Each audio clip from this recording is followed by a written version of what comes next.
So obviously a lot has changed over the last 20 years for local media. As you think about all of the changes that have happened, which ones do you think have had the biggest impact on Hearst's business?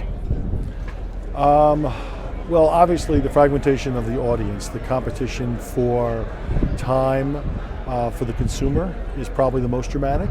If you go back 20 years, you were really competing with other broadcast channels, some cable networks, obviously print media, and now fast forward and there's a plethora of options for the consumer. And those are both media options and non-media options, whether it's gaming or other things that you can do on the internet. So the competition for time spent is what's changed dramatically. Sure.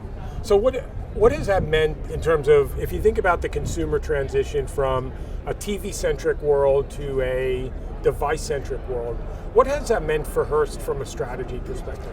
What it means is that we have to have unique content. It has to be exceptional, resonate with the consumer, and it has to be platform agnostic. We've got to figure out ways to reach the consumer where they are at all times. We can no longer tether our product to the living room or the television set. And the linear schedule. And the linear schedule as well, although I will tell you that one of the benefits of broadcast obviously is reach. And I think that communal viewing around major events and programs that are live have such a great social component to them that there's still the benefit of linear in a lot of ways. Got it. So if you think about now the announcement about moving from a GRP world to an impression world, yeah. What benefit do you think that provides you from a revenue perspective, and do you see any obstacles in the market adopting that as a true currency standard? Yeah, I don't see many obstacles because one thing we have to remember is the impressions have always existed. So we're not introducing a new measurement. We're just introducing a way to transact. So I think what's most important is television ratings were established to measure a percentage of audience in a television ecosystem.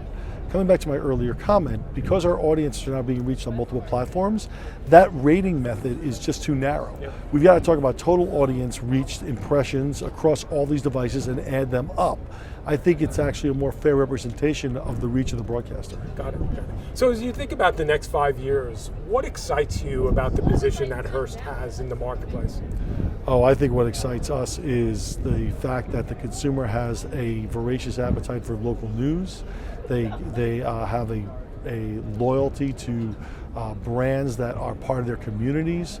I think localism is becoming even more prevalent than ever before, and I think if you've got a strong brand in a local market and you're committed to your community, you're going to naturally succeed.